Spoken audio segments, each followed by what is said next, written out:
I'm live. Wow. Hello, everybody. Let me just see. Where's my light? Is my light better here? Oh, my light's much better there. Oh, my light is here. Oh, yes, my light is here. What if I go here? That's nice. That's nice. Just a little bit precarious. Okay, I'm just going to have to hold on to you. Okay, let's go. Let's go. This live is coming from a revelation that I had this morning in the shower, bringing on my luscious little locks. And basically, this happened 5 years ago. 5 years ago, 2018. I was in the middle of a total love affair of a book, which is very important to me, it's very special to me. It's called Anna Karenina. I even have the book here. One moment.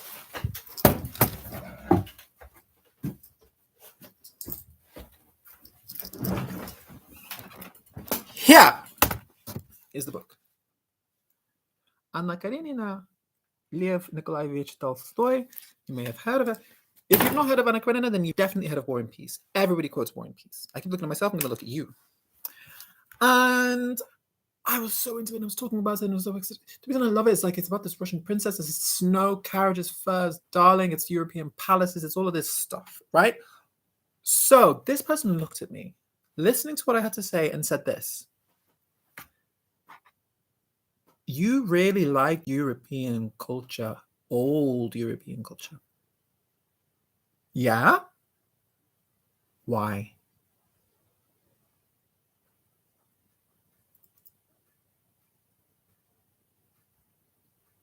I was so floored at the time. I was like, I didn't get it. And it's only taken me till now. It's taken me all the way till now. Now, with the help of this video that I watched, this woman, and she was talking about how she was shamed for doing a PhD. Someone said, oh, that's some white people shit. That's some white. Now, I'm going to put that in the same lane as this, right? This is the type of book that you would be studying if you're going to be doing like some academic course. So I was actually studying Russian language at university, at the type of place where you get a PhD. And this person was shaming me. Now, I will just say this. This person comes from Western Africa. I am from Eastern Africa. This person was shaming me. Why? Because she felt that she had the right to. Now, I'm going to break down the psychology of this for a sec. This person clearly was insecure. This person was clearly made to feel insecure by her own reasonings, her lack of reasonings, misreasonings. She was made to feel insecure by what I was saying. She made herself feel insecure. And rather than listening to me and learning and saying, oh, what's this person doing? What is this person appreciating? What is this person so passionate about? Let me listen in.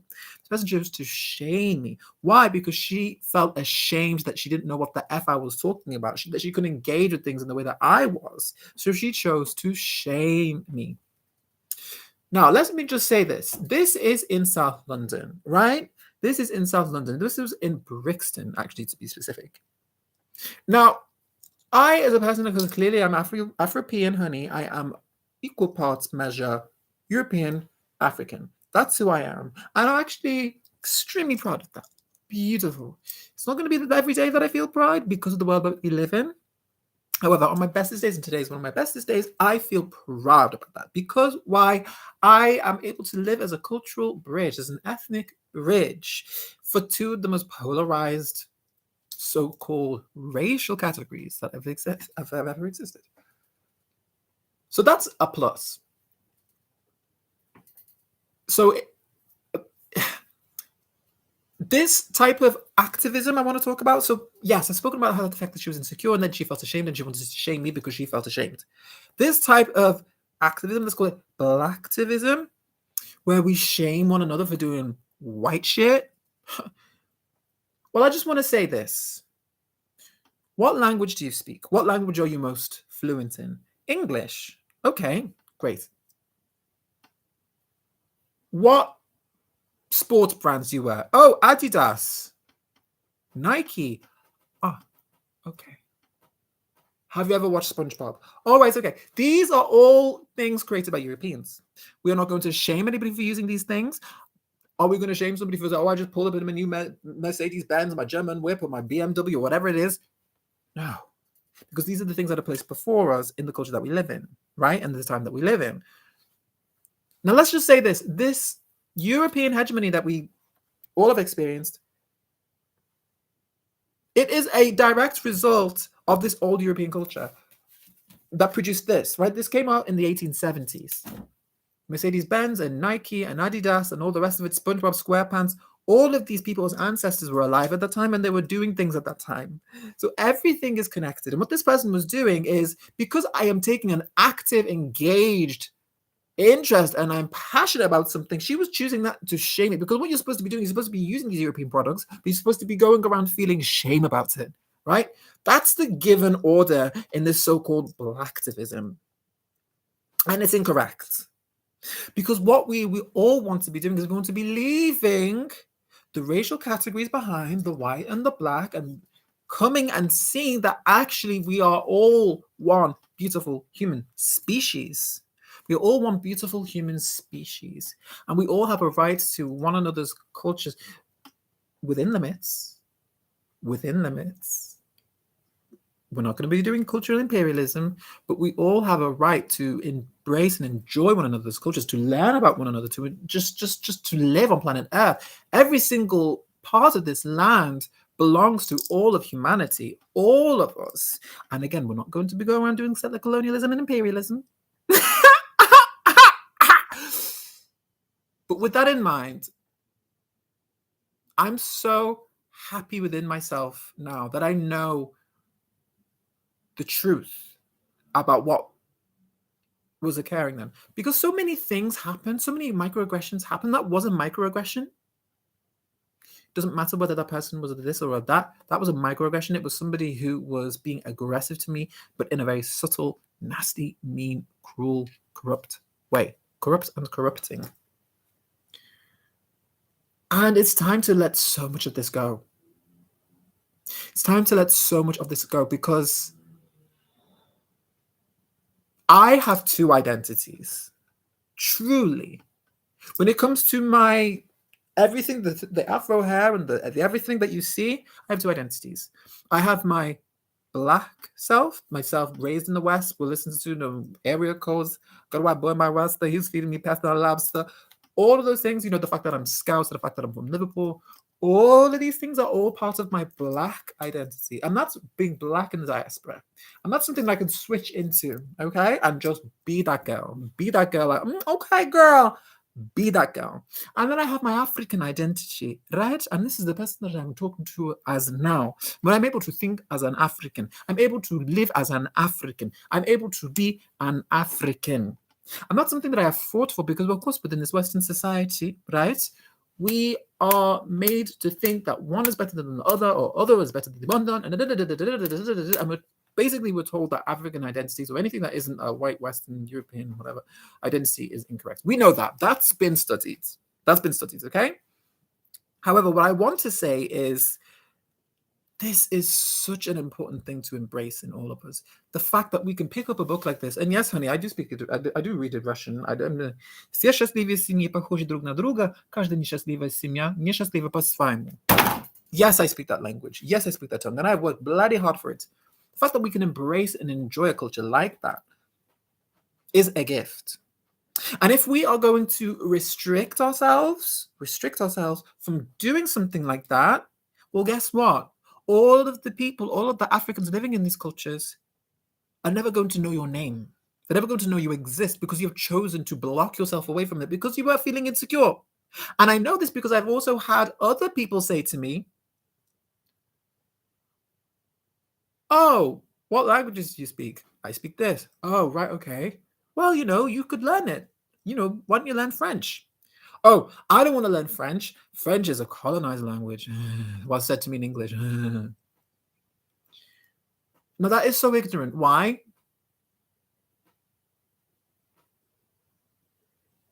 It's not the fact that that there isn't truth to that it's a language that has been used by colonizers. And lose my breath. By colonizers.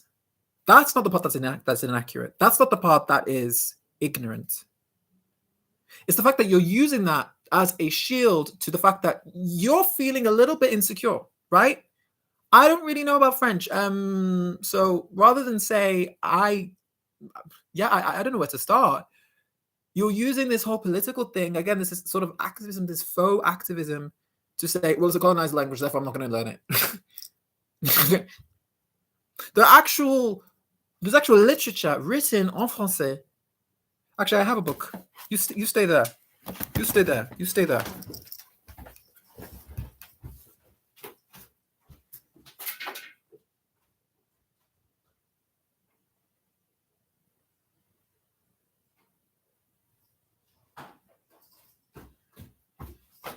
Et voilà. Ce qui est écrit en français. Voilà ce qui est écrit en français. Ce que je crois, c'est une langue que je connais très bien. Je parle couramment français. De l'Académie française. Léopold Sédar Senghor. So this is somebody who comes from a French-speaking country in Africa, from Senegal. And because I'm able to speak this language that was dismissed by this individual as a colonizer language, I'm able to engage with this actual decolonial, anti-colonial work, masterpiece, wonderful. I'm able to engage in it. Okay, I'm also able to go off and I'm able to go and talk to uncles and aunties and to go and speak to them in African French, right? I remember there's one uncle, he turned to me and he said, "Ha, je t'aime, oh, I love you, oh, je t'aime, oh," and I got it and I laughed because I'm bilingual. I know the other language. That's somebody who is expanding their mind and expanding their experiences and expanding their horizon. Isn't that a beautiful thing? It's not something to be shamed for. It is a shame. It's a shame. It's a shame that you have closed yourself off into one lane. And what's that lane? The English speaking lane. This person only speaks English. Yes, she also spoke her languages from Africa, from Nigeria. It was Igbo, but she doesn't speak any other languages. So she's not able to communicate with Brazilians. She's not able to communicate with French. She's not able to communicate with Spanish. And there are Africans within all of those cultures, within all of those linguistic spheres. There are Africans everywhere. Okay. Now, how I want to conclude this video is that we've got to do better than what we've been given.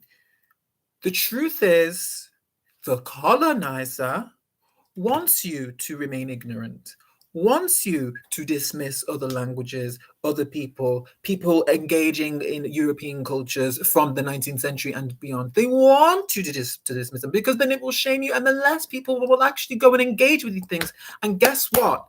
They want it so. Only these crusty upper class white people, oh yes, wonderful, who are racist, who are cruel, who are sexist, who hate other people. And if they're not on the extreme end, then they're just ignorant. Hello! They want those people to remain as the elite and to be the hoarders of wealth. If more of us actually took time to learn these things, then we would no longer have these hegemonies of, all white ballet schools, of all white this, of all. If we had more of us who are actually engaging in these things, who were willing to go in and just bust it up and change things up and create your own schools, do whatever. Why not create our own Instagram? Why not create our own YouTube? Whatever you want to do, AfroTube, whatever you want to call it, madam, whatever you want. Once we start to Afrogram, we can start doing all these things and it'll be wonderful. Or you can say, well, the internet was created by white people, so it's a white people thing, innit?